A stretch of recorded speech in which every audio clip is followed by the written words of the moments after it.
from the heart of the city too busy to hate. A progressive voice making too much sense for corporate media's comfort. This is The Ron Show, where we the people come first. Here's your host, Ron Roberts. Hello, thank you for joining us. Weekdays, 4 to 6 p.m. on Georgia Now, 11 p.m. Progressive Voice via TuneIn, 8 to 10 a.m. on Georgia Now. The rerun, if you're listening in the morning, well, this is last night's show. That's okay. Or if you're listening via podcast, you're listening whenever you want, and that's fine as well. We appreciate that. Later in the show, Dr. Kristin Lyerly, one of the new shows added to the Georgia Now lineup. She's on Wednesday nights at 6 p.m. and on the weekends as well. She joins me to talk a little bit about, her background, her Georgia ties, women's health care, reproductive health care, health insurance, just the lighthearted stuff. Anyway, we'll have that conversation in the second hour of the show. First up, however, is world-renowned liberal redneck comedian Trae Crowder. Let me give you his latest this week and in the aftermath of the Bad Bunny or Kid Rock Super Bowl shenanigan fight. Hey, y'all, I don't know about yours, but I'm pretty pissed off about that halftime show last night. Yeah, I'm sitting there watching it with my wife. We've been married 15 years. Our two boys sitting there watching this shit with us. All of a sudden, Ricky Martin shows up, and now I'm gay. How am I supposed to explain that to them, Roger Goodell? It's ridiculous. Now, look, obviously, I thought it was great, I didn't understand a word, but I feel like I got it all, Also, if you know anything about me, you know that I'm a veritable connoisseur of anything that pisses off shitty white people, and this is top shelf vintage right here. This is the good stuff. And the real brilliance of it is, objectively speaking, there wasn't much about it that they should hate, right? They're sitting there watching like, what is all it? Look at all this farm and truck stuff. Got a fucking traditional marriage between a man and a woman. This is stupid. Just because it's in Spanish, that's hilarious. I don't know what I'm saying. None of them even know that, obviously, because they opted instead to switch over to the TPUSA Kid Rock halftime show brought to you by Crystal Meth and Broken Homes, and that's what they watched. I almost feel sorry for these people, because they miss out on so much good stuff because of their tribalism. Yes. It is funny, though. It's funny watching them having to pretend that these garbage-ass artists are actually legit just because they're the only ones that agree with them politically. They're like, dude, Robert De Niro sucks. Who's a real thespian is that Kevin Sorbo. That's who we like. In our household, we celebrate Scott Baio's entire filmography. Bruce Springsteen ain't got shit on that 150-year-old song Lee Greenwood made. Thank you very much. Right, but deep down they know, I think. I don't know. But anyway, I digress. I thought the halftime show was great. I thought it was a beautiful representation of what America should be, Yes. And they would hear me say that, and they'd say that I've been brainwashed. I've been indoctrinated with that. Well, let me tell you something right now. If I've been indoctrinated with that, I know exactly when and where it happened. 1999, Clay County, Tennessee. My middle school social studies teacher, a Christian conservative woman who probably still called the Civil War the War of Northern Aggression, taught our class that America was the great melting pot. But no, she said, no, melting pot's not quite right, because that implies everything melts together into the same thing, and that's not America. No, really, America is more like a salad or a casserole where all the individual ingredients retain their own flavor, but together they combine to make something greater than the sum of its parts. That's what I was taught America is by y'all in the Deep South 30 years ago. This has not always been a controversial sentiment. All right, but in the intervening decades, y'all have poisoned yourselves with hatred. Right, and there's been so many times recently where I've looked around and I've worried deeply that America might be dead and gone. But last night, Senor Bunny and his retinue reminded me that is not the case. That America yet draws breath. And what's more, there are a great many people out there who are committed beyond measure to ensuring that it continues to do so. If you like it or not. Love y'all. I'm honored to bring on to this show the one, the only, the liberal redneck, Trae Crowder. Thank you so much for joining the Ron Show today. First of all, longtime fan, first-time conversator. Thanks for joining the show. I want to make sure that I say that your hometown is Salina, Tennessee. Now, in the South, we have towns that phonetically look like they're pronounced one way and are the completely different. But am I saying that name right? Well, you're ahead of most people because you realize that that's at least a possibility. Yeah, we pronounce it wrong. It's Salina. Salina. See, damn it. Salina. Yeah, I grew outside of. You knew. Yeah. Your instincts were correct. You just backed off of them at the last second, I think. But you're the only person to ever even posit that. Everyone always just assumes that's what it is. Again, for good reason. So still, kudos to you. Well, I grew up outside of Martinez, Georgia, and anywhere else it would be Martinez, but in Georgia it's Martinez. So it's something that I'm somewhat aware of. Anyway, yes.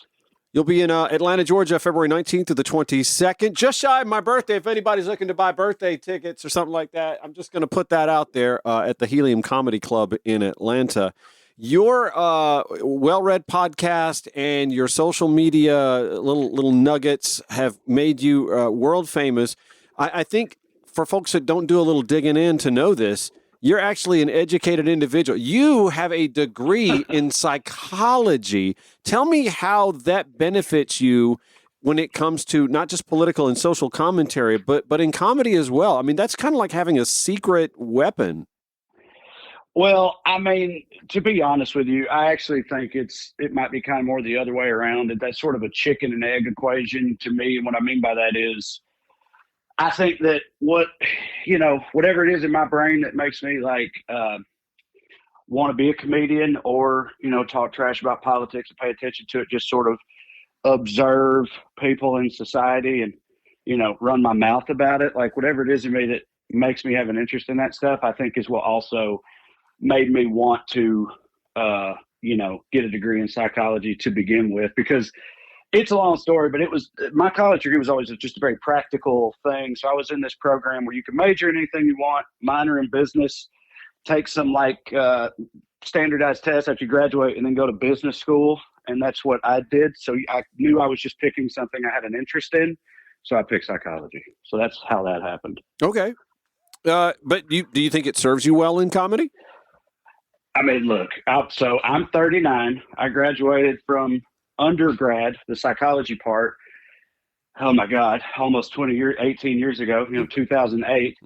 And psychology is one of those disciplines where, you need to go at least, a couple years further into grad school or whatever, I feel like, for you could really do anything with it. So, I mean, I don't know how much if you sat down and quizzed me on that, I would probably do horribly, but I think that there's some intuitive stuff about it that I'm sure that I've, retained in the intervening years. I just don't want to overstate anything. Yeah. Well, your stick, obviously, when it comes to political commentary and comedy is steeped, of course, in your southernness, we'll call it. Yeah. But I mean, I feel like you sort of drip into that a little bit on occasion to sort of relay why it is to folks who don't live in the South, who don't understand why is the South so in lockstep, so magnified, so red, yada, yada, yada. And first of all, you give voice to those of us who have lived in the South all of our lives, but don't think like that, but also some insights into why the South is so tied to the GOP and conservatism and white nationalism to, I think, a larger extent than most people are willing to accept. Yeah, I mean, honestly, it's funny because my fans that are not Southern, like on the coast or just outside the South or whatever, they always ask me, it's like, how many minds are you changing down there? Whatever. They think that my sort of primary objective is getting my fellow Southerners to, switch teams or whatever. And it's not that I wouldn't love for that to happen. I would. It's just that I'm realistic about things. I know that that's pretty hard to do, but what I have generally cared more about, honestly, is what you were just saying, which is trying to show those people another side or a broader picture of the South in general, because I grew up very sensitive to and with a chip on my shoulder about all those assumptions that people make about the South and stuff, because I didn't fit a lot of them. So that's really, kind of my larger thing, honestly, in my mind. So yeah, that's something that I try to do. I don't know if that exactly answered the question you had, though. If you want to. No, 1,000%. When I launched this show 3 years ago, I launched it in first of all, I launched it in the throes of divorce. I'm a gay white man who found himself suddenly divorced by surprise, and my therapist said, "Well, why don't you do something that'll bring some sanity to you and wake up every day and talk politics?" Little did I know that Donald Trump was going to run for re-election again in 2024 and actually win. So my therapist owes me, I think, a refund. But right. I started this because I am a college dropout who worked in radio for 28 or so years. I feel like I can sort of distill or communicate some complex things in a more simplified term or simplified language, mostly because I'm that college dropout who needs it himself. I'm not afraid to ask what might be dumb questions to a lot of folks in their minds that they're afraid to ask to experts who come on this show, just so that anybody can understand what the hell is going on. Yeah, no, I know. It's, I know. It also comes from this just like larger frustration yourself, I think. I mean, if you're like me, of, like you said, I'm also trying to kind of make sense of it, or trying to rationalize is not the right word, but just sort of wrap my head around some of this stuff. So, because I mean, plenty of it over the past decade, especially, I have been stunned by, things that I never anticipated happening in the South or just this country in general, that, I've also had to kind of try to internally reckon with, and then I do it externally, because that's, part of my job or whatever. So, yeah. It's funny. I was talking to my dad. We text each other during ball games. That's pretty much the extent of our relationship anymore, since my mom passed. So we text each other a lot during football games and whatnot. And somehow Trump came up, and what Super Bowl halftime show. My dad is a deer hunting, truck driving Southern guy, worked with his hands all of his life. And I, for the life of me, knowing my dad as well as I do, never could understand why he could relate to someone like Donald Trump. And my dad is one of those dudes, like, I've always respected as a human being, because he could smell BS a mile away. Like, I could never get away with lying to my parents. He used to get my ass whipped by him when I couldn't pull one over on him. And I think I'm a better liar in my teens than Donald Trump is as an adult in his 70s. But it's mystifying. Like, men like him, people like him, have been completely bought in by this guy. Yeah, no, I know. That was one of the first things. And at the time when it was first happening in 2016, I made a lot of videos and stuff about it and everything. Like I said, that was me internally also trying to process it. But I think it's, like everything, it's complicated, and it's taken place over years where they've gotten so rooted in. But I think early on, at least part of it was just that he was the first guy that was, speaking directly to them in a lot of ways about a lot of things that they thought and cared about. And I do not mean just the racism stuff or whatever. I'm like in my hometown, I've talked a ton about it, but in Salina, there was one factory that propped the whole town up. It left after NAFTA. I have a vivid memory of my grandfather walking into the business he owned when I was a kid at the time, and slamming a newspaper on the counter and going, "I'll never vote for another Democrat as long as I live." Yeah. And he didn't live much longer after that, but like he's like, to me, he's like your dad. Like, I cannot imagine him liking Donald Trump, but maybe he would have. I don't know. But anyway, Trump shows up. He's speaking directly to them in a way no politicians had, and at least pretending to care. And the whole time I was like, well, like you said, he's lying, right? He doesn't mean any of it, though.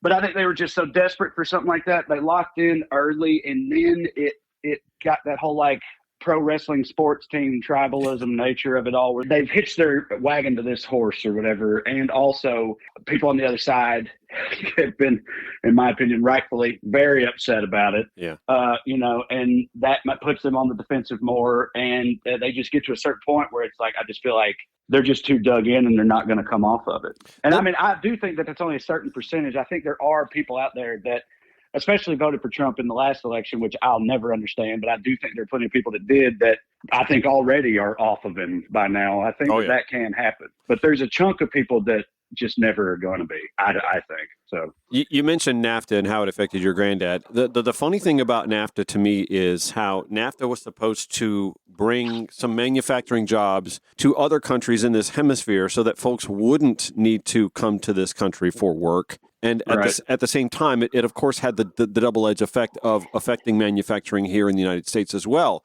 So it was one of those damned if you do, damned if you don't, efforts. But that's the sort of thing that I don't think a lot of folks really take a deep dive into when they have an opinion on it one way or the other, Trump included. No, I mean, and also NAFTA is one of those things that's like, that was like gonna happen. You know what I mean? Like it whoever was president around that time, that was the thing that was just gonna happen. I feel like, because we're talking about neoliberals and stuff. It was, the era of, capitalism was very much king. I mean, still is, but like that was always going to happen. But Bill Clinton was the president at the time. And, and that just, for people like my grandpa, it was simple as in it, as they say, across the pond. But yeah, that's all it took. But you're right. I mean, to be fair though, it's hard to actually look deeply and get a large understanding of a lot of these like political subjects in this country, like you have to actually put in a lot of effort to do that, and most people don't. And what happens instead is they just get a narrative, screamed at them from what they think is news, and they don't think they need to go any further. You know what I mean? They see that and they're like, well, this is new. This is the truth. That's what I need to know. And that's that. I mean, I said earlier, it's kind of meant to mention that. That's also obviously one of the biggest parts of it is what's happened with the media and everything over the intervening years and the bubbles that everybody lives in. I have to remind myself all the time. I'll see certain things that happen and I'm like, how can any human being be okay with this, whatever their politics are? But I have to remind myself, it's like, well, they are not living in the same reality that I am. They're not presented with this in the same fashion that I am. You know what I mean? They're given an entirely different version of this truth or whatever. They don't know the truth that I know or whatever. So, I don't know. Everything's just so awful and crazy. We're with liberal redneck Trae Crowder. More of that conversation when the Ron Show returns.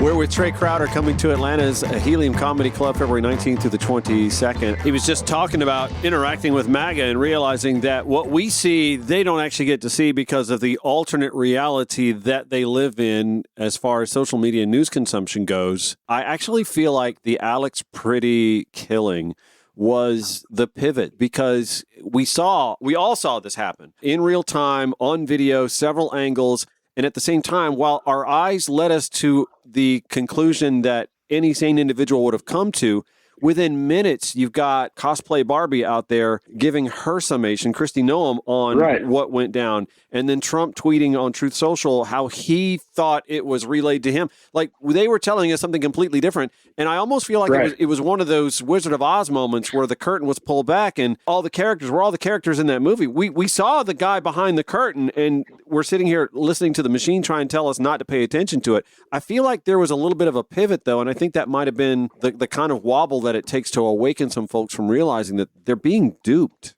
Yeah, I mean, I hope that you're right. I think there's been a few moments like that in Trump round two. Obviously, a huge one was the beginning of the, Epstein files with Pam Bondi announcing last summer, hey, nothing to see here. And a lot of people, including on the other side at the time, were like, whoa, what? And I thought, I was like, maybe this is it. Maybe this is the start of it, but they find a way to get on board. And then, yes, I agree with you about the recent killings. I've seen wild stuff. And of course, all of these things are anecdotal, but a tweet that got passed around from a guy that he said something like, I believe that Kyle Rittenhouse acted heroically, that Derek Chauvin is innocent, and that this was state sanctioned murder, right? She got a guy that couldn't be further in that direction, who was like, even I think this is not cool. And so there definitely was some of that. So the main thing I just keep wondering is how real is it? Are the cracks actually starting to form? Is the tide starting to turn? Maybe with some of this stuff, is the bridge too far for people?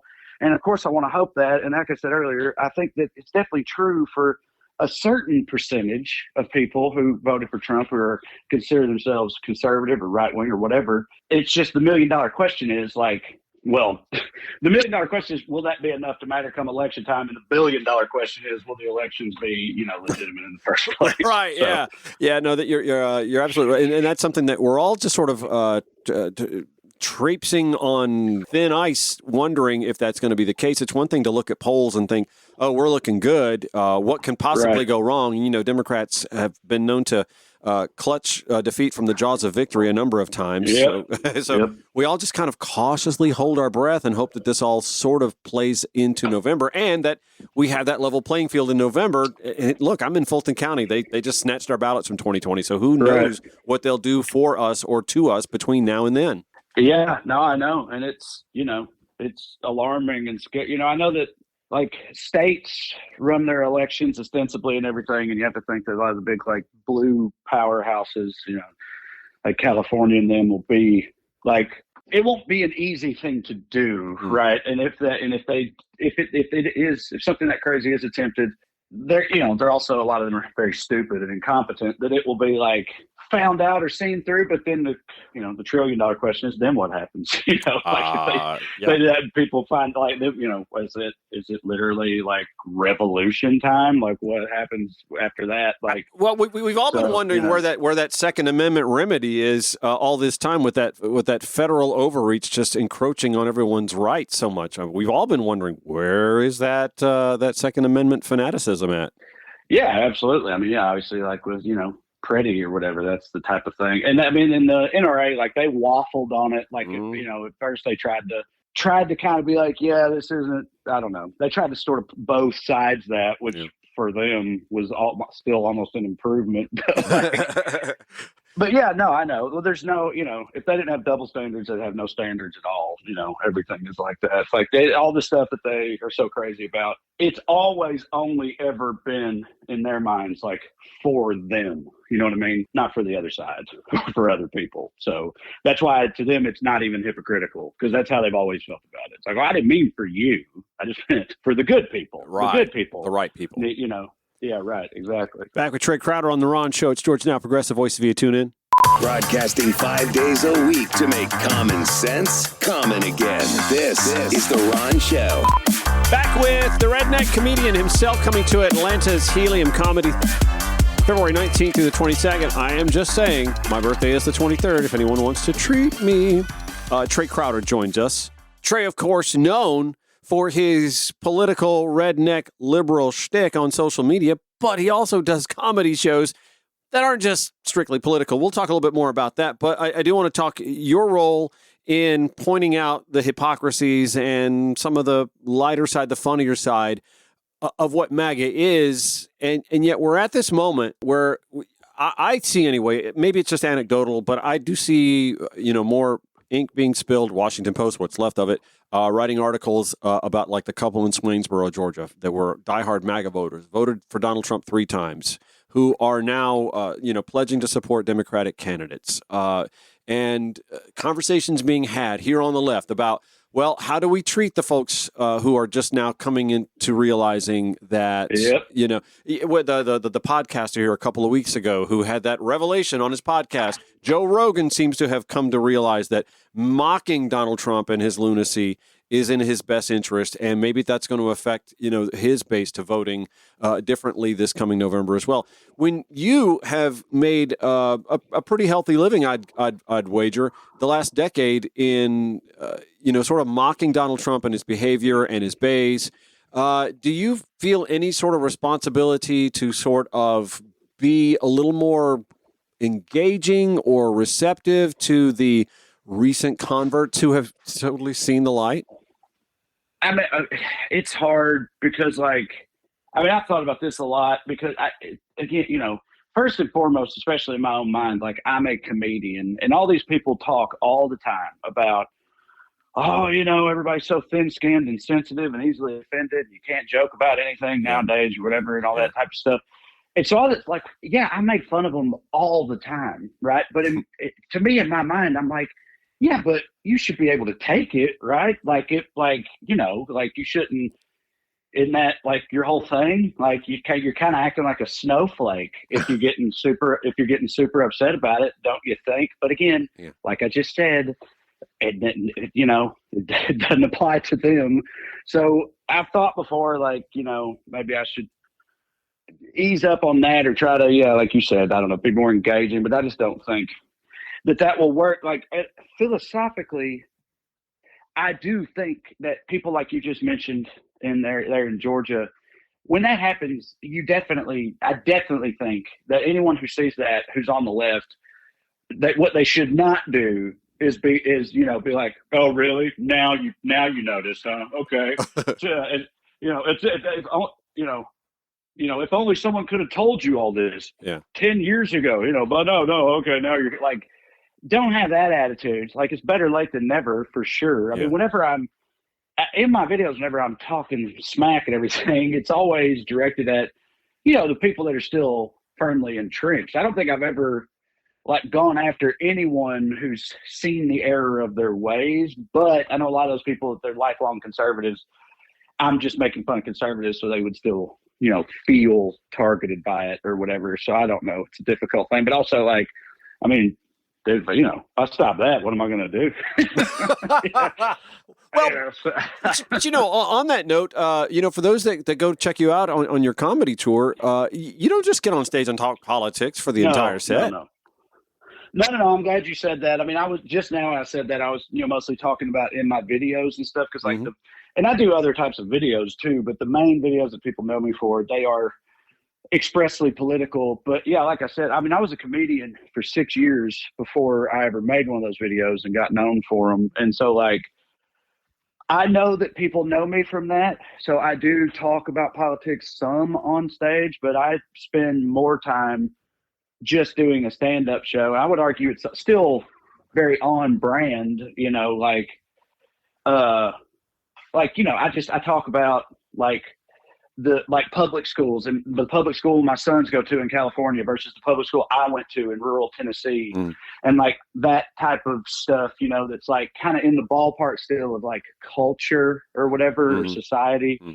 But it's not I don't think that it would, offend or upset anyone who was in the crowd that happened to be on the right or whatever, most of it. So yeah, I mean, I've never even I never originally considered myself a political comedian at all. And then I did this thing that I got known for, and then it kind of enveloped me or whatever. But again, I do care about all this stuff. I have a genuine interest in it all and everything. So it's all very authentic, but yeah, I mean, I'm glad you said that. As comedically, I talk about a ton of other stuff too.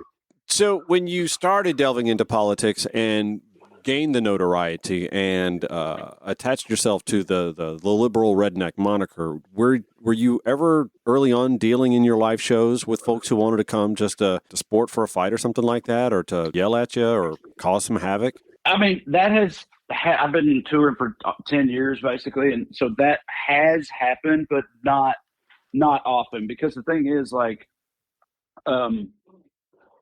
generally speaking, most people, if they're gonna buy a ticket to a comedy show, it's an investment. They're gonna know who the person is, or if they don't, they're going to look it up, hopefully. And there are people who don't. There are people who let's just go to a comedy club, and they buy a ticket and don't even Google and to me, that's insanity. Don't do that. Yeah. Because comedy is obviously so varied and why, and you can't just assume that you're going to show up to a comedy club and be on board with the brand of comedy that comedian does, wherever you're at on the political. So PSA to anybody, always Google the comedian if you're going to go to a comedy show. But yeah, so yeah, people don't yet, and so far, knock on wood, I have not risen to a leave the basement level of hatred for most of the trolls on the internet. I'm resigned to a they call me homophobic slurs in the comment section level of hatred, and then just go on about their day. That's pretty much where I'm at. So, and again, I'm glad. I don't want them showing up at the shows and messing with me, starting stuff. But yeah.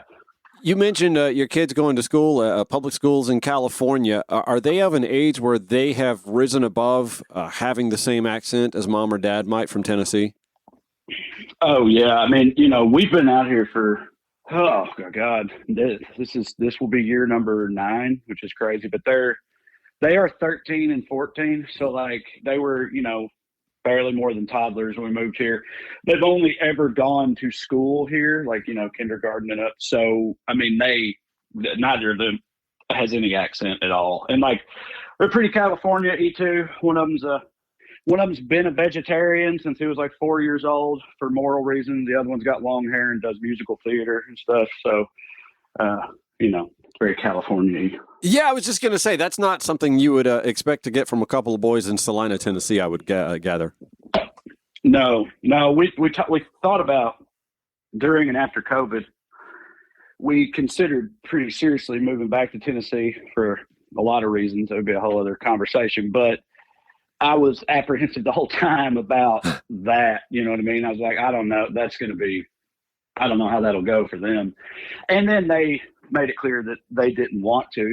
Again, I mean, they were born in Tennessee, but they're Californians. They've only ever lived here. So we decided to stay. I mean, at least until they are, grown and out of the house or whatever, then we might revisit it. You've lived in California a little while now. In fact, just in this conversation, I hear less of the Trae Crowder drawl that I think most people get on social media out of you in this conversation. How do you maintain your Southern roots? How do you maintain your compass with the way the South impacted you growing up and how it is now? I don't know what it is or what it says about me, but like I genuinely don't have to make any effort at all in that regard. I know you said you hear less of an accent right now, and I think that just like when I'm performing in any capacity, and I don't do it on purpose, but I think it ratchets up at least a couple of notches just because of whatever adrenaline or performative energy or something. But dude, I mean, out here, it's like even the first question anyone ever asks me when they meet me is, where are you from? So so what I mean is like, I always say I'm, putting the bass in ambassador. That's what I always say. So it's like, I don't think I will ever consider myself a Californian. I've always felt like a displaced Southerner. But what I mean is I know that tons of people who leave the South as adults, like they lose the accent completely, but I don't I don't know how that happened. I don't know how they did that. That's just not happening to me at all. And I'm pretty confident that at this point, if it hasn't happened, it's not going to. And the thing is, like, it's arguably to my detriment because I also, as a comedian living out here, I go on auditions and stuff like that. And I pretty much can't just erase my Southern accent. So if it's not like a character that makes sense to sound like a cartoon possum, then I'm in trouble. On a scale of 1 to 10, how close to the Beverly Hillbillies is you and your family's situation and setting in California? Scale of 1 to 10, I mean, I'd say now 4 or 5. But for the most part, I think we can pass if you're just looking at us, right? Okay. But obviously, when me or my wife speaks, then the jig is up. But also, like, we're definitely, I think, the trashiest family in this suburban neighborhood in the valley where we live, where it's like there's just always stuff all in our yard. We don't pay people to do our landscaping. We're the only people on the street that don't do that, I'm sure, to the horror of everyone else. So we do our own landscaping. You got 2 teenage boys that can do that, man.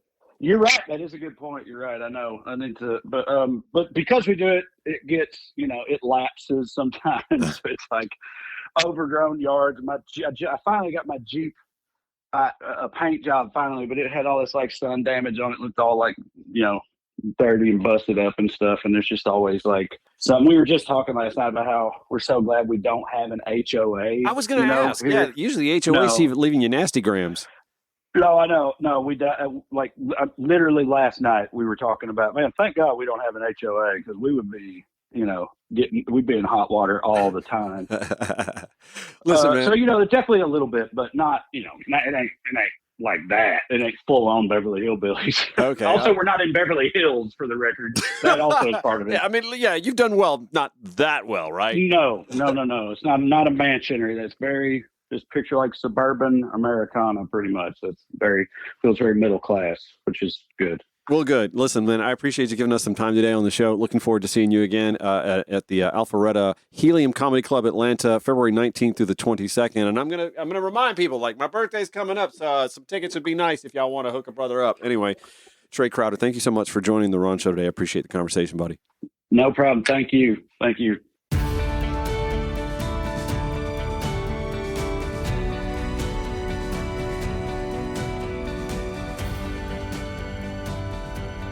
In the midst of my conversation with Trae Crowder, we had the breaking news that the affidavit behind the FBI raid on the Fulton County Elections Office had been unsealed. Joining me is Justice Correspondent Jake Rosen from CBS News.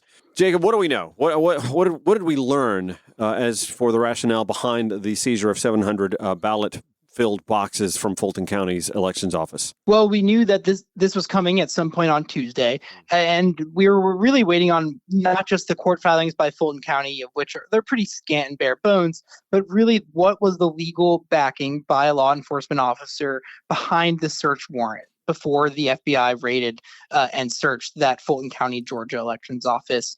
And according to that affidavit says that the FBI is conducting a, quote, criminal investigation into whether any of the improprieties alleged by President Trump and his allies ahead of, during, and after the 2020 election in Fulton County were, quote, intentional acts that violated federal laws. The document also says that the FBI investigation was initiated following a referral from an attorney who worked on those Stop the Steal efforts to overturn the election results in 2020. Wow. I mean, that is like blatantly transparent. They're not even shielding that this is coming from Big Lie, a.k.a. Stop the Steal folks 6 years later. And this is what we've seen as a pattern just through some of these bigger high-profile legal happenings in the Justice Department. When you think about the mortgage fraud allegations against people like Letitia James, eventually the Justice Department has to kind of say where they're getting some of this information from. And in this specific case, it's coming from somebody his name is Kurt Olson. He worked on some legal challenges to the 2020 election. He was subpoenaed by that House January 6th committee, which investigated the aftermath of the 2020 election. And that subpoena alleged that they had found out that he had contacted various high-level officials at the DOJ at the time to work on discussing last-minute challenges to the election results, and then also spoke multiple times with President Trump on January 6th, 2021. The search warrant in of itself really just focused on those physical ballots. And there's one telling line of kind of doublespeak in this affidavit from this FBI special agent, where they say that while, yes, a lot of the information was proven false around the 2020 election, there are possibilities that there could have been criminal wrongdoing. We should remind our audience here that the votes in Georgia were tabulated 3 times, counted 3 times. There has been a backing from the Republican Secretary of State, Republican governor in Georgia, as your audience will know, of why those results were credible in 2020 and why they stand up to criticism from President Trump and his allies. But again, in these filings, which is why the Fulton County government moved to kind of return these 650 plus boxes and also make clear that the Justice Department and try to get a judge to sign off on this to stop a Justice Department from actually using this information to basically block their use. If they've been copied, sure, you can keep them somewhere safe while this legal proceeding plays out.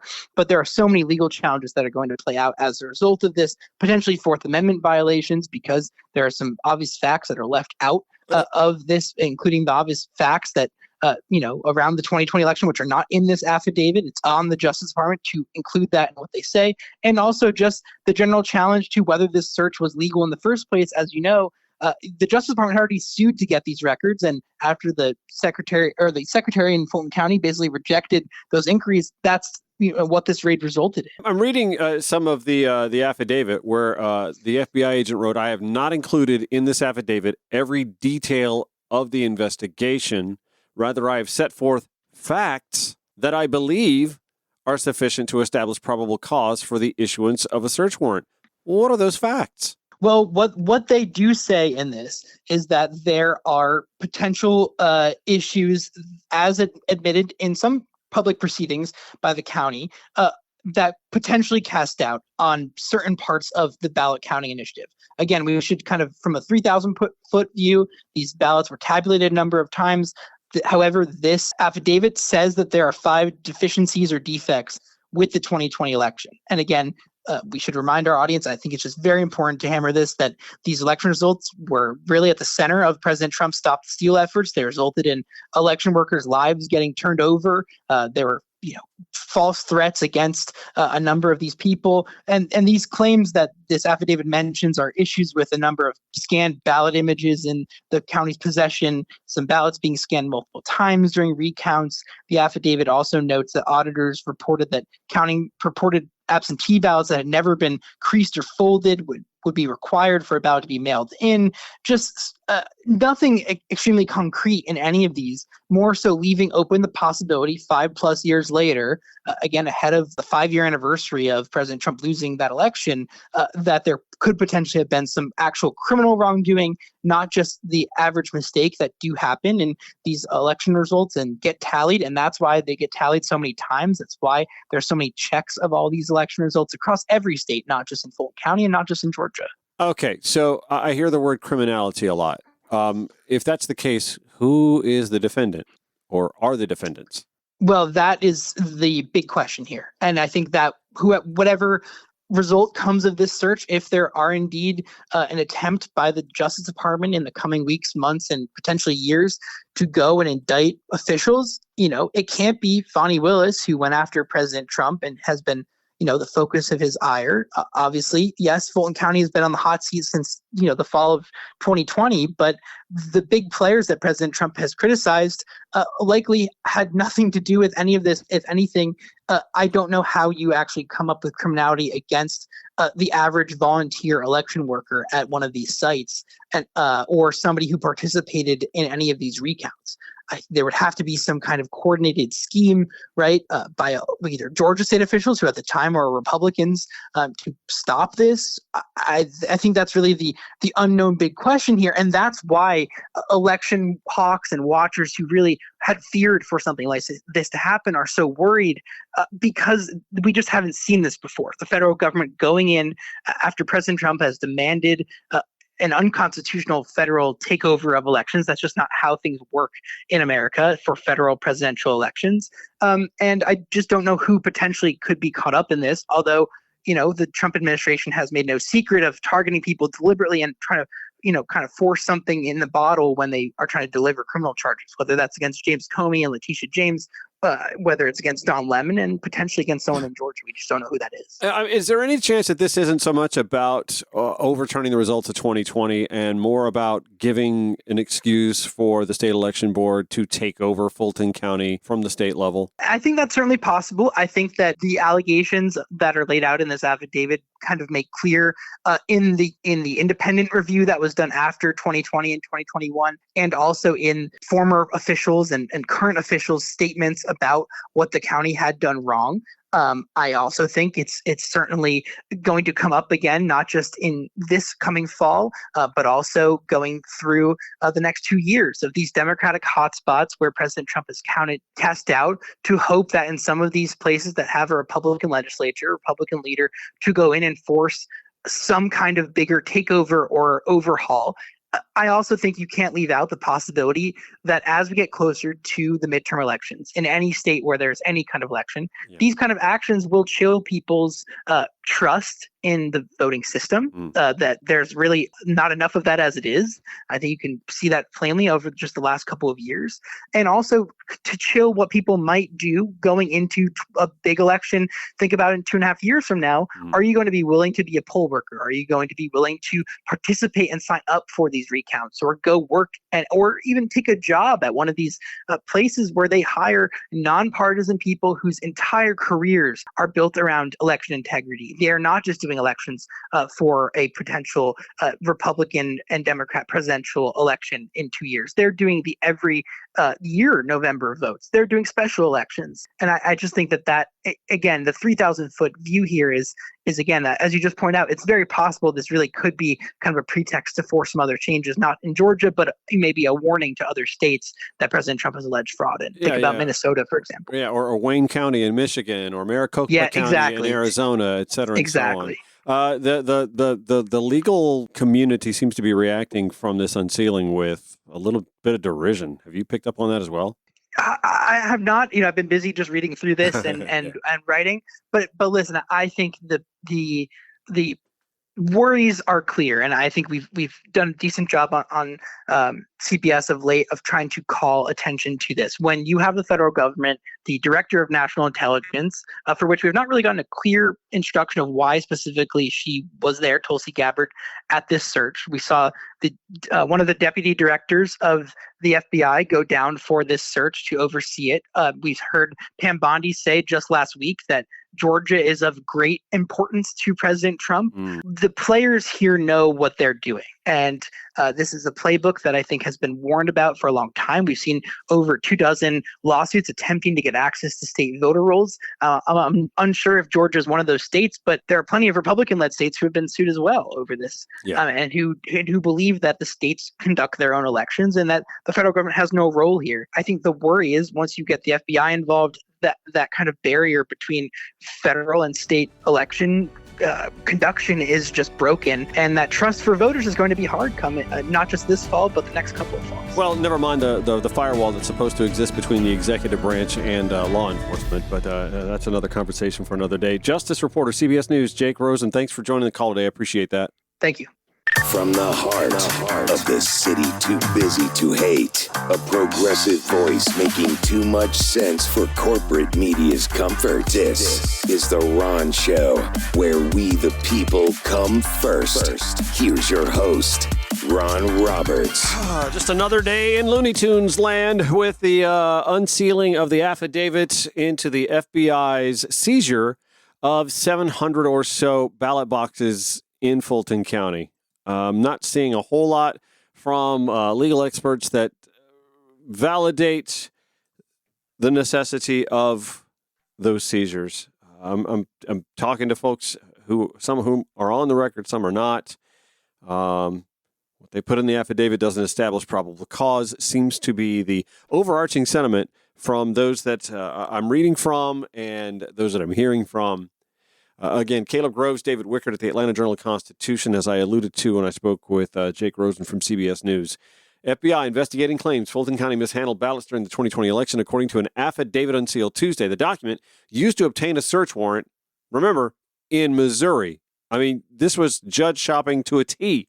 It resulted in the January 28th seizure of the county's 2020 ballot, cited several alleged improprieties without evidence. Among other things, the affidavit cited allegations the county did not save all ballot images from the original count and recount of the presidential election results, scanned some ballots multiple times, and reported inconsistent ballot tallies. This is, by the way, where I'm going to remind you that there are always, in major elections with massive numbers, inconsistent ballot tallies. It's why they do audits. It's why they talk about the margin of error. It's why it's within a margin. We're looking at an 11,780 vote margin for the state overall, obviously, and that's not a very large margin. In fact, within 1%, the president's campaign could have asked for a full state hand recount. Didn't, but they did get a day of machine count. They got a hand count audit and a machine recount and numerous investigations and lawsuits upholding the loss. Back to the AJC's reporting. But the president has dug in his heels since his return to the White House, repeating debunked conspiracy theories online and in public comments. Trump last week promised that the raid will unveil answers to lingering mysteries about the heavily Democratic counties' election conduct. Going back up a few lines in this article, the affidavit indicates the FBI is investigating whether any of these anomalies were intentional. That's the hard part. First of all, you're not going to find that in the boxes. How do you find that? Let's run down this rabbit hole. If they find in the boxes that there's a number that the tally they come up with, and who's going to do that, by the way? Is the FBI going to do this tally? They're not equipped to do it. I can't imagine that they have scanners and Dominion voting machine tabulators to do this. So who's going to do that? But say they did. Say they came back and they said, this vote total was off by like let's just give you a number here, by like 400 votes. Well, first of all, that's within an acceptable margin. I mean, I hate to tell you that, but like when you've got 7 million or so registered voters in the state, I'm just grasping at air here. I don't know off the top of my head. But when you have, I'll go with 5 then. Well, 5 million registered voters in the state of Georgia, 400 people is nothing. And it's certainly well shy of 11,780 votes. Back to the affidavit. I've not included in this affidavit every detail of the investigation the FBI agent who signed the affidavit wrote. Rather, I've set forth facts that I believe are sufficient to establish probable cause for the issuance of a search warrant. Again, every legal expert that I've heard from, that I read from, they refute that. They don't see it. Caleb Groves, and who is it again? David Wickert, writing, the document has been the subject of intense speculation since federal agents showed up at the county's election operations center with rented trucks and tools to force their way into the locked cage where the ballots were kept. The affidavit unveils what federal authorities were after. Remember, Donald Trump telling us what they were after when he spoke with former Deputy Director of the FBI, Dan Bongino, who went right back to podcasting when governmenting wasn't easy. What Donald Trump said to him then, you're going to see something in Georgia where they're able to get with the court order and the ballots. You're going to see some interesting things come out. The problem is, and we've been saying this since the seizure, the chain of custody and the lack of transparency. Like, if you don't have any sort of accounting on site of what's in the boxes that's agreed upon by those who possessed and those who are taking, and then if you don't have video evidence of drones following the trucks to where they were going, and, I don't know, cameras inside the trucks and cameras inside the facility where the trucks went, and again, this is one of those deals. I've said this for weeks now. This is where Fulton County could have sort of maybe headed this off a little bit and said, you know what? We're going to bring in a third-party, nonpartisan organization of some sort that we are all going to agree has no skin in the game, and we're going to get this dealt with. Never mind that you would think that the Republican-led Secretary of State's office overseeing the elections in 2020 and the Republican governor, I mean, those guys, if anything, you would have thought would have had some interest in pushing the results a different direction, but they didn't. They accepted the results. Is it because, for some strange reason, Brian Kemp and Brad Raffensperger, Gabriel Sterling et al., they don't like Trump. They never liked Trump to the point that they were willing to let an election be, air quotes, stolen? So today we essentially wound up with more nothing. We have an affidavit built on, as you heard Jacob Rosen tell us from CBS News, the allegations made in the Stop the Steal, big lie, post-election Trump insistence without evidence. We've had at least more than 6 court cases where a lot of that same insinuation was met with judicial resistance. In fact, going back to David Wickert, Caleb Groves at the Atlanta Journal-Constitution, they write, the county's 2020 records are tied up in several lawsuits, one brought by the Justice Department late last year seeking the ballots. A Superior Court judge in Fulton County paused another filed in 2024 by the State Election Board in an order reflecting some frustration over the latest developments. We are left to hope that the Bureau and the Department of Justice handle the ballots and related records with the care required to preserve and protect their integrity, according to Superior Court Judge Robert McBurney. I want to know, was there there has to be like some sort of tape on these boxes, right? The tape that's signed, initialed, yada, yada. You can tell that they weren't tampered with. Give me something here. Secretary of State Brad Raffensperger, who rebuffed Trump's efforts to overturn the 2020 election, said Tuesday he's worked to make, quote, Georgia the safest and most secure place to vote. Instead of wasting time and tax dollars trying to change the past with baseless and repackaged claims, said Raffensperger, let's focus our efforts on building a safer, more affordable future for all hardworking Georgians, he writes. And really, here's what's happening in the background, by the way. Reporting from Marilee Gasser here, from the Center Square, Georgia's debate over how to change the way it counts election ballots received input Monday, this was a week ago, from a legislative committee tasked with studying the issue. The state faces a July 1st deadline to comply with its 2024 law that bans the use of computer quick-read codes, QR codes, which critics contend aren't accurate. But lawmakers haven't set aside money for updating the system and haven't agreed on an alternate fix, and election officials have said it's too late to make major changes. Friend of the show, Marilyn Marks, by the way, from the Coalition for Good Governance, has said many times on this show, however, that hand-marked paper ballots, if the state decided they wanted to go back to them and needed to go back to them in a rush, could be counted by the scanning machines that they already have throughout the state. That provisional ballots essentially are set up to be hand-marked paper ballots and that the machines can read those. So there's that. There may not be a whole lot of money needing to be involved in that. Just more of the hand-marked paper ballots.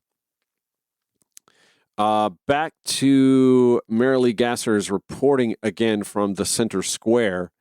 She writes, the House Blue Ribbon Study Committee on Election Procedures, led by Republicans, recommended providing voters with pre-printed, hand-marked paper ballots beginning in the November general election. Ballots that contain a QR or barcode would need to be hand-counted, and those that are scanned would be used only for unofficial results. Committee members also suggested purchasing a new statewide uniform voting system that aligns with the way Georgia counts ballots going forward. Committee Chairman Tim Fleming, a Republican of Covington, said the recommendations are the result of statewide public hearings last year where the committee listened to voters, local officials, and election professionals and carefully reviewed the information before us. He said our recommendations reflect a balanced, good faith effort to strengthen confidence in our elections by improving transparency, consistency, and accountability to make sure that Georgia's election system is secure, accessible, and in full compliance with state law. Here's the problem, though. Before Trump lost in 2020, there were no questions about how the state election system worked. I'm sorry, I take that back.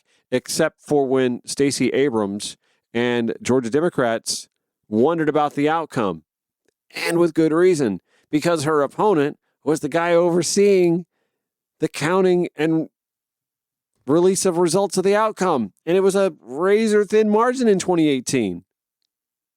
Remember, she was mocked for not immediately being conciliatory or congratulating Kemp, acknowledging defeat. Yeah, they raked her over the coals, and it just took her a few months to just sort of accept the results while also still, quietly grousing about it didn't seem fair. I mean, it's not. You don't go to a baseball game and then watch the umpire take off a team's uniform and put on the umpire outfit and go, oh, that seems legit. That'll be unbiased, nonpartisan, fair. But that's kind of what happened in 2018, right? You got Brad Raffensperger right now overseeing the GOP primary. Do you think his opponents feel comfortable with that? I just have to laugh. Again, Stacey Abrams was ridiculed by the right for questioning the results of the 2018 election by a razor-thin margin, and we've been dealing with this for 6 years from The Biggest Loser. And remember, there were several down-ballot races that were pretty close as well. All went Republican way. Donald Trump was singularly the candidate who just had enough Republicans soured on him that they bailed on him. And he can't accept that. He can't come to terms with that. All the other races, they don't question. All the races since, the results of, they don't question. This one particular result, however, they question. It's The Ron Show. Georgia Now, Progressive Voice of via TuneIn and wherever you podcast. Back after this.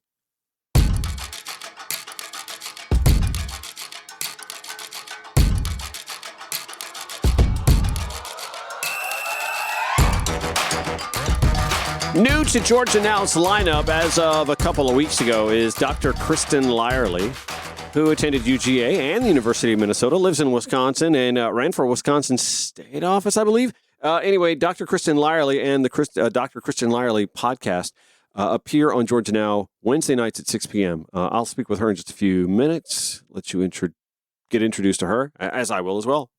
Let's see. In the Atlanta Journal-Constitution, by the way, they went over the monetary disclosures that have come out for some of the marquee races here in the state of Georgia. In the governor's race, you got Republicans like Rick Jackson, the new one here, billionaire healthcare executive, entered the race just days after the reporting deadline, so he won't file numbers until the next round. But the Republican has already reshaped the contest, pledging to spend at least $50 million and already has written seven-figure checks for ad buys. Lieutenant Governor Burt Jones loaned himself $10 million last year. Apparently, he's got about $15 million in his leadership committee as well, including the loan plus another $4 million in other accounts. Notably, Jones' committee collected more than $500,000 from Fighting for Georgia, an Atlanta-based anti-tax group, about $240,000 from the Sports Betting Alliance. That's interesting. And an $80,000 check from former GOP gubernatorial and Senate contender Guy Milner. Secretary of State Brad Raffensperger loaned himself $5 million and raised another $860,000, ending with $5.4 million in his account. And Attorney General Chris Carr raised nearly $1.4 million, boosting his balance to $3.1 million. Now, on the Democratic side, it would appear that former State Senator Jason Estevez is the one out fundraising the rest. He finished with about $1.2 million after raising roughly $1.1 million. Former Atlanta Mayor Keisha Lance Bottoms tallied about $810,000 after fundraising for about $1.1 million. Former Lieutenant Governor Burt Jones collected nearly $1.1 million after his first 7 months in the race and ended with about $600,000 in the bank. Former DeKalb CEO Michael Thurmond, who, by the way, was supposed to be on the show yesterday. Are we rescheduling that? He closed with about $700,000 in the bank after raising $725,000 and loaning himself another $300,000. State Representative Ruel Roman raised about $250,000 and finished with less than $40,000 in the bank. And State Representative Derek Jackson didn't raise any cash this period, but didn't spend any either. He ended up with about $60,000 in the bank. In the lieutenant governor's race, starting on the left side this time, State Senator Josh McClellan raised nearly $200,000, loaned himself $20,000, reports having $140,000 in the bank. Former Macon Bibb Commissioner Seth Clark, who we have reached out to, raised $125,000 and ended with about $115,000. On the right, State Senator Blake Tillery led the Republican field with $2.6 million in the bank, fueled by a $2.1 million in donations and a $100,000 loan. Former State Senator John F. Kennedy, $1.7 million on hand, raising another $1.2 million. Wow, man, the lieutenant governors on the Republican side are raising that money, right? State Senator Steve Gooch, $1.2 million in the bank, raising $420,000, loaning himself $50,000. State Senator Greg Dolezal finished with $1 million in the account after raising about $1 million and loaning himself $300,000. And State Representative David Clark trailed the pack, ending with about $385,000 in the bank after raising $470,000. Okay, I got about 4 minutes here for this other story that I saw in the AJC. It was kind of under the radar here. We've paid so much attention to ICE buying a warehouse in Social Circle, looking to triple the population of that town with 8,500 to 10,000 detainees in a warehouse in the city that says that they don't have the water and sewer infrastructure to handle that. Well, it's actually happening again in another town of a similar size in Hall County. Lataro Greenspan at the Atlanta Journal-Constitution reports the Trump administration about to purchase a second Georgia warehouse for mass immigrant detention, this one in Hall County. B.R. White, the city manager for the town of Oakwood, population 4822, told the Atlanta Journal-Constitution that a warehouse there is set to begin receiving immigration and customs enforcement detainees, quote, within a couple of months. You can't water and plumb and you can't in time. White said he received confirmation of ICE plans, get this, for the facility located roughly 60 miles northeast of Atlanta, 50 miles, on Sunday from the office of Congressman Andrew Clyde. Not from ICE, not from DHS, but from the congressman. I mean, that's good of him to at least give them the heads up, because ICE wasn't going to do it. Back to Lataro's reporting, the Oakwood facility will be one of two additions to Georgia's already extensive immigration detention network, following confirmation last week that the federal authorities have completed the purchase of a sprawling warehouse in Social Circle to detain immigrants it is seeking to deport. The AGC learned on Tuesday that the government paid roughly $129 million for the Social Circle property. Wow, according to a copy of the sales deed shared by the town's city manager. Officials in Social Circle have expressed concern over the city's infrastructure being unable to handle a facility with up to 10,000 detainees. Many residents there recently expressed opposition to the facility during a forum and public protest. Remember yesterday we heard from the little lady. What was her last name? I forget. I want my vote back. Unfortunately. B.R. White from Oakwood, by the way, said local authorities in his town have yet to hear directly from ICE or the Department of Homeland Security. The Hall County warehouse, which White said is at 3619 Atlanta Highway, has a Flowery Branch address but is within the Oakwood city limits. And a WDN reporter identified the owner of the property as Houston-based Alliance Industrial Company. Now, White said the warehouse sale will be finalized in the coming days, Company's not responded to requests for comments from the AJC. He said he's worried about the city's sewer capacity. Oh, that sounds familiar. When the facility opens, among other concerns. He says warehouses overall just are not designed to house humans. They're not designed that way. They don't care. They're going to treat these people as subhuman. But he said they're for materials. They're for people to work at. But at no time are the warehouses designed and built to be habitable. We hope that when the facility does locate here, that they will take the necessary steps to upgrade the facility so it is safe for anyone.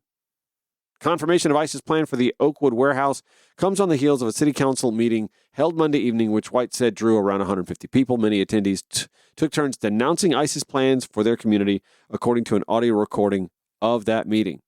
A city should not normalize the detention of human beings in a warehouse-style facility located down the road from neighborhoods, churches, schools, and families, said Ana Morales, who noted she lives near the warehouse.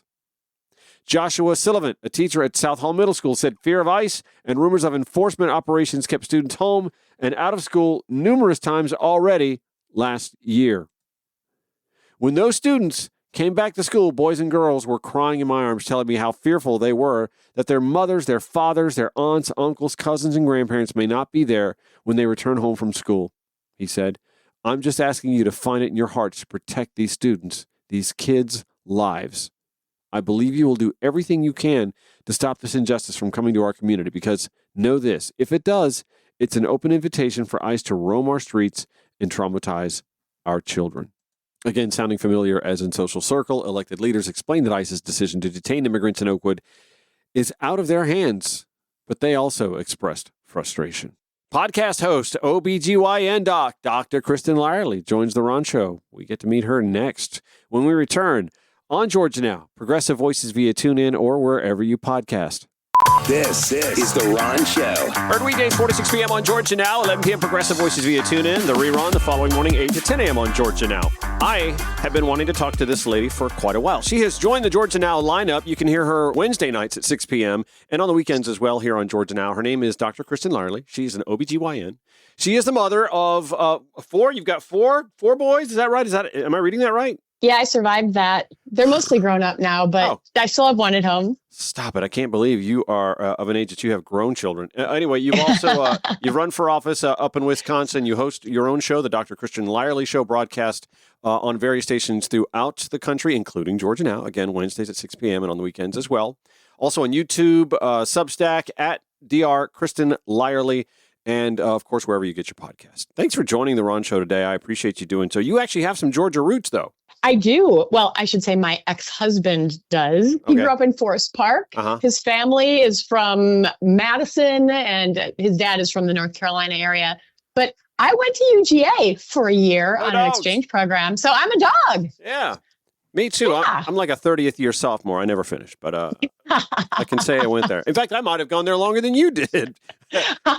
Anyway, thanks for joining the show today. Tell us a little bit about your show and what you cover. I think a lot of folks would assume, okay, she's an OBGYN, it's all going to be about women's reproductive issues. But we do talk about women's reproductive issues, but we also talk about politics and healthcare in general, and we have a lot of fun with it because look at what's happening in the world right now. Look at all the different things that are going on that affect your health, whether it's what's going on with the CDC or with nutrition and the FDA or with politics and Donald Trump and the decisions that are being made on a higher level that are preventing you from getting housing or an education or whatever it is that you need to be able to live your life.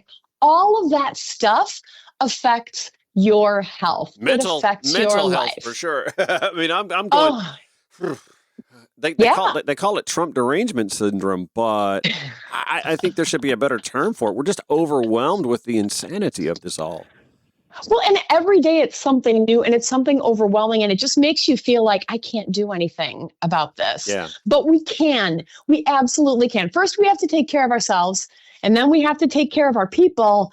And then we have to get out and vote and resist and push back. And we're seeing it, Ron. We saw it in Louisiana last week. We saw it in Texas the week before that. We're going to see it in Arkansas next week.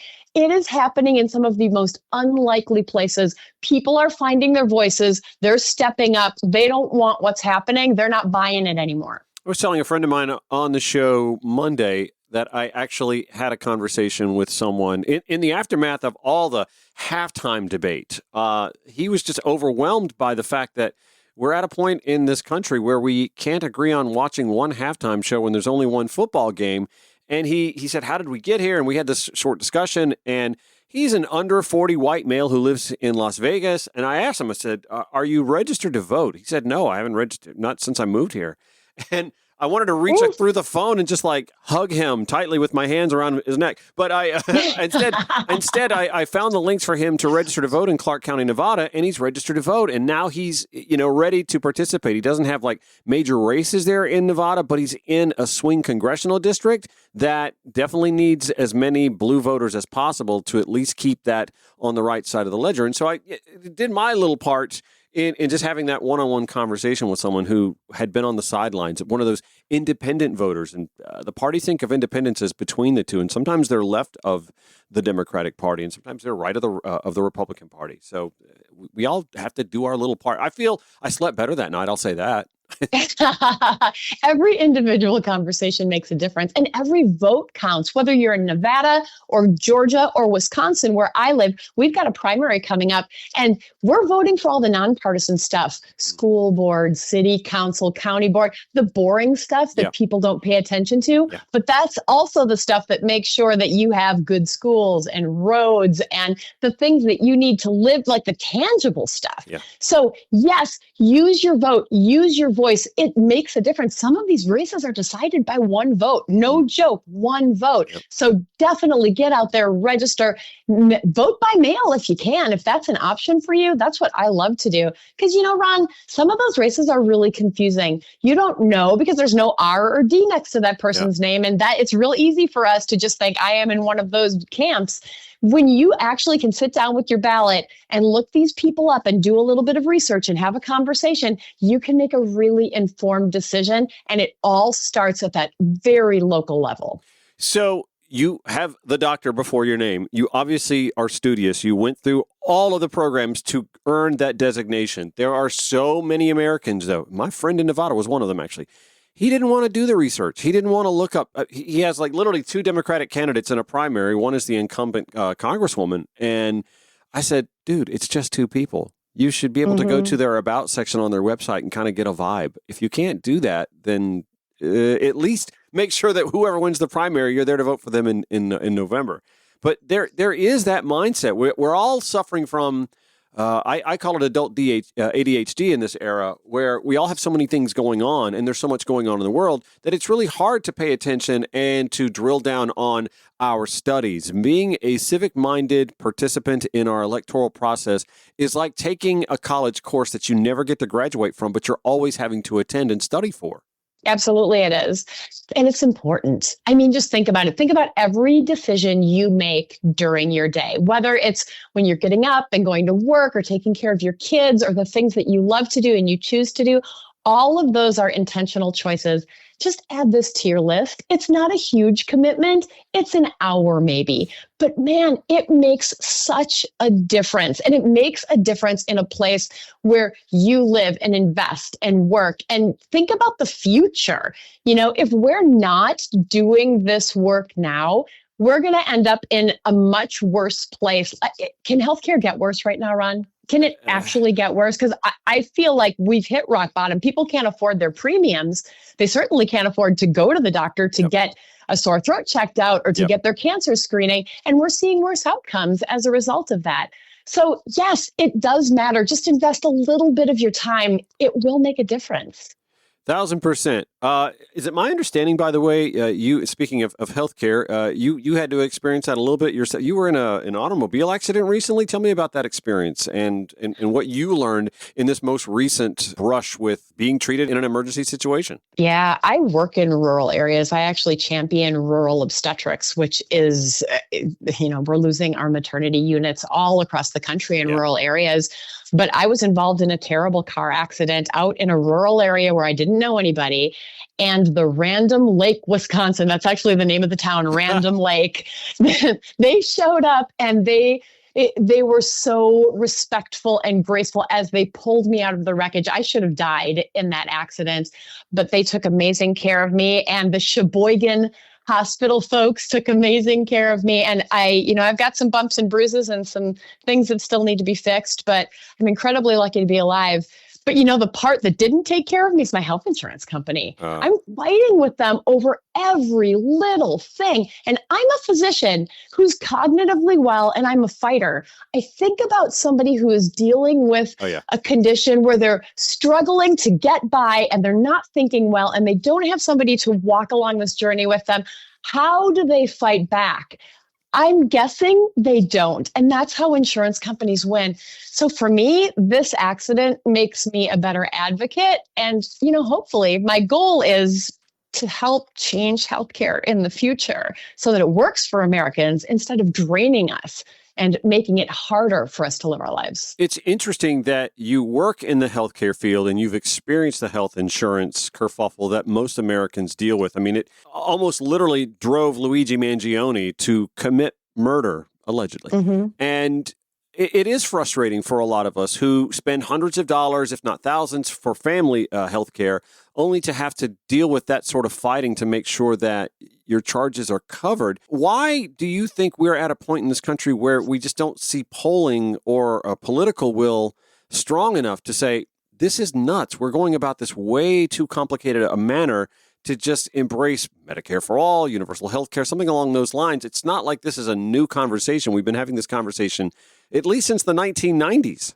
Oh, yeah. For over 100 years we have. Yeah. It's just too complicated and we don't connect the dots. But when we see like Luigi Mangione and we see the support for him, that is people expressing their frustration in a way that they feel safe doing it. And, he's kind of like an underground hero, as much as I hate to say that, because there is a good man who was his father and a husband who is dead as a result of this. But I don't think it's personal. I think it's about us pushing back on health insurance companies. I mean, I don't know about you, Ron, but I remember as a young person just starting out, I had health insurance that I paid a $5 copay or a $10 copay, and I could get my sore throat checked out or whatever it was that I needed. Right. Now, people are not going to the doctor for broken limbs and very obvious diagnoses because they can't afford that money up front because they've got high deductible healthcare plans. Mm-hmm. And an HSA is not meant for healthcare. An HSA is an investment device. That's how it was created. It's great for wealthy people who never have to spend it. But if you actually have to use that money, that's not, it wasn't meant for you. So yeah, we absolutely have to do better. And one of the things that I think we all have to do is have these conversations so people will connect the dots. Your healthcare isn't working for you. We can change it. Break down those barriers and vote for the people who are willing to take that big, scary step and give us the healthcare that we need. We're with Dr. Kristin Lyerly. She hosts the Kristin Lyerly Show, the Dr. Kristin Lyerly Show, on various radio stations throughout the country, including Georgia Now, Wednesday nights at 6 p.m. and on the weekends as well, YouTube and Substack, at Dr. Kristin Lyerly as well. We were talking about women's healthcare. That is, of course, a primary focus for you, being an OBGYN yourself, also a woman. We had a situation here in Georgia, for example, where a brain-dead woman was kept on life support because she was carrying a child. And the family is now, I don't want to say saddled with, because I'm sure they love, her parents probably love their grandchild, but it wasn't a decision that they made. It was a decision that Emory University Hospital officials made because they had no idea or guidance from the state after their 6-week abortion ban had become law as to whether or not they would have been violating the law if they had let the woman die. Talk to me a little bit about what that family now is having to face for the next 2 decades when it comes to unforeseen medical costs and grandparents raising a child that they didn't anticipate having to do in their golden years. I can't even imagine what that family has been through. And it's all because politicians interfered in their personal medical decision-making. That should never happen, but it's happening all over the country. And I can tell you, I do a lot of work with the American College of Obstetricians and Gynecologists, and I have some amazing colleagues who work in Georgia, and they are struggling because they know what the right thing is. And they know what they need to do to take care of their patients, to ensure their health and well-being. but politicians are preventing them from providing that kind of care. And not only does that impact your health, but it impacts your family, it impacts your financial health, it impacts everything about the trajectory of your future. It is so profoundly wrong. We need politicians out of our healthcare system, out of our healthcare decision making. They have no business there. Why is it so popular a mindset within the right or the right to life movement that abortion is just simply a blithe use of birth control to terminate a pregnancy, when there are so many stories and so many case studies about the necessity of reproductive rights for women in circumstances just like the one we mentioned, or say a family who already has a child and the next pregnancy is endangered, or the looming child is going to be faced with some maladies that are, as you mentioned, going to cripple the family's finances. And it's a sentence. Again, it's like a decades-long sentence of financial instability where we have politicians who have made that decision instead of the family in consult with their doctor. Because politicians know that this is an issue that divides people, and they're using it as an issue the same way that they use transgender rights as an issue. Yeah. It's divisive. It's not about the actual people, because every situation is different.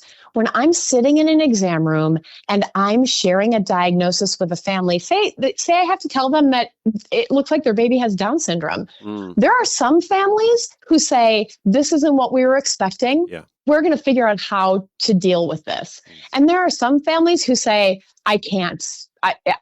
This cannot be our future. Yeah. But only you can make that decision for yourself. Right. And my job as a physician is to support my patients and to make sure they have the evidence, the information, the support they need to be able to move forward and get the care that they need as individuals.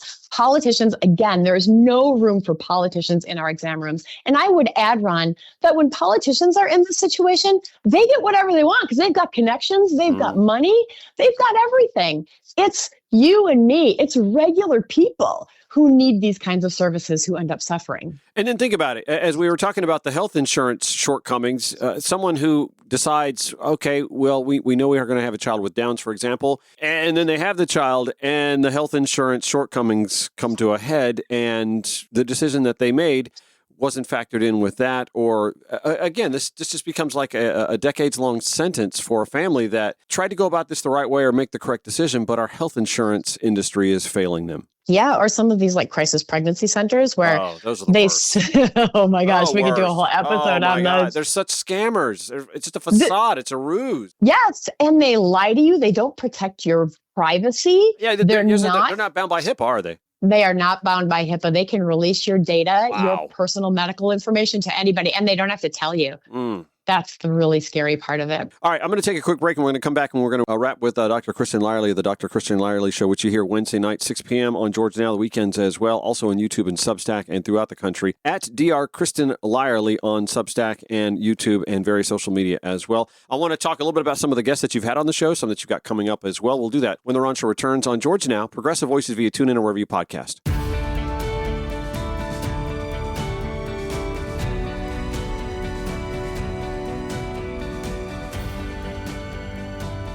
We're back with Dr. Kristin Lyerly, a new addition to the Georgia Now lineup, Wednesday nights at 6 p.m. on the weekends as well. We'll include those times in the show notes at ronshowatl.com.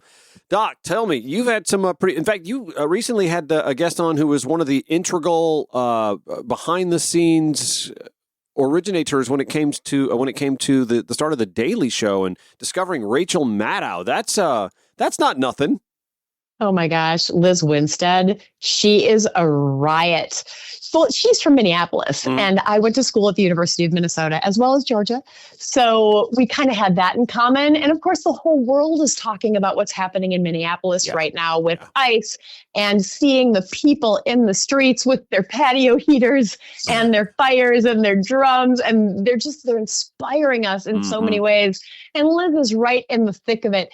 She's been brilliant with how she's used comedy to push back. And that was the whole origin of The Daily Show. So we talked about how that all started. You got to listen to the episode because you won't believe the thought that put The Daily Show in her head. But then she turned around and helped to create Air America, the predecessor to Georgia Now and all of these other progressive radio stations across the country. She's fun. Right now, she's working on the abortion access front, an incredible organization that supports doctors like me who provide comprehensive reproductive health care, supports patients who are trying to access that kind of health care. There's a lot of ugliness in the world. We need more Liz Winsteads who support us and also entertain us with comedy and joy. I was going to ask you something that I actually gave Republicans here in Georgia a little bit of a pat on the back for is a legislative effort to make it easier for women to access birth control, to allow pharmacists to release birth control instead of having to have women go to a doctor to get a prescription.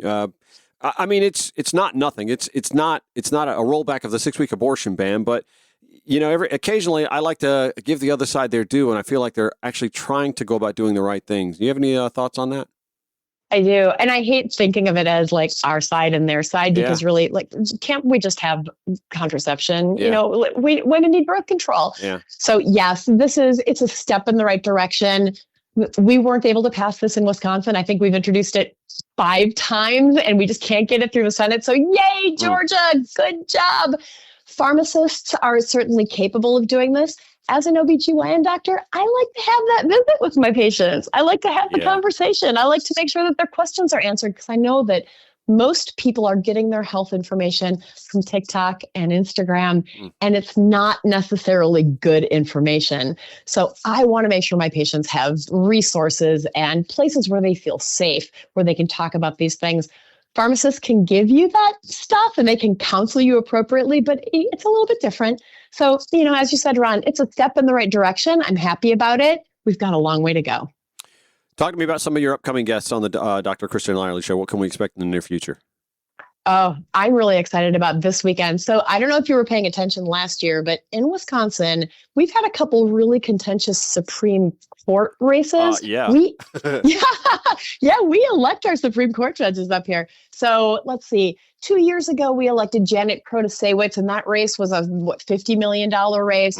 Last year, it was Susan Crawford. That was $100 million. Elon Musk got involved. Yeah. He showed up right here in my hometown, Green Bay, and he made a fatal mistake. He put a cheese hat on. And everybody said, oh, no. And then, he lost the election and he was outed by the Trump administration after that. Well, now we've got round 3. We've got Chris Taylor running for Wisconsin Supreme Court. And she is a dynamic, wonderful, kind person. So she's my guest this weekend on the Dr. Kristin Lyerly Show. And man, it's a great conversation about electing judges, how the election system is different because it's a nonpartisan election, but it is a partisan election, right? So how do you separate those things? How do you do this job in this partisan environment?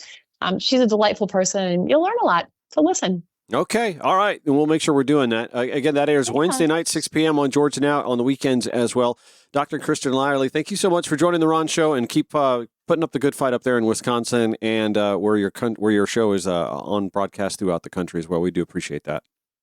Thank you so much, Ron. It's so much fun to be back in Georgia again. Can I just give a shout out to my friends up in Habersham County? Absolutely. I love Habersham County. Are you kidding me? I love going northeast of here. That's the sweet spot, heading up to the mountains and checking out some of those communities on the way. You bet. Dr. Lyerly, thank you so much for your time today. I appreciate that. Thank you, Ron. Great to have her on the show. Great to have had Trae Crowder on the show as well. I'm still like a little in disbelief that Trae was on the Ron Show today. You don't understand. This is one of those deals where, obviously, like most folks who are left of center and from the South, I've followed him for years. Anyway, I'll make sure that you have all the link information you need in the show notes at ronshowatl.com in today's show notes so that you know how to get your tickets to see him February 19th, 20th, 21st, 22nd. He's doing a few nights there at the Helium Comedy Club up in Alpharetta. We'll, again, have that information in the show notes at ronshowatl.com. Incidentally, my birthday is on the 23rd of this month, and I'm going to do a little personal plea if you don't mind. And listen, This is at the end of the show anyway, so I already realize there's the diminished audience to this, but I'm going to make it anyway. This is what I would like to ask of you, if you don't mind, to honor me on my birthday. I'll be turning 52, in case you're wondering. You can either support the show at ronshowatl.com. That'll go to the Here Georgia Now website and make a donation to support the show, or you can support Georgia Now as well. We are a grassroots endeavor, and yeah, we love to be selling airtime, ad time left and right, but this is a brand new endeavor, and we need your support. So visit heregeorgianow.com or go to ronshowatl.com and support one or either causes if you don't mind. Certainly do appreciate that. We air weekdays 4 to 6 p.m. on Georgia Now, 8 to 10 a.m. the following morning, the rerun on Georgia Now, 11 p.m. Progressive Voices via TuneIn or wherever you podcast. Back tomorrow. We'll see you then. Take care.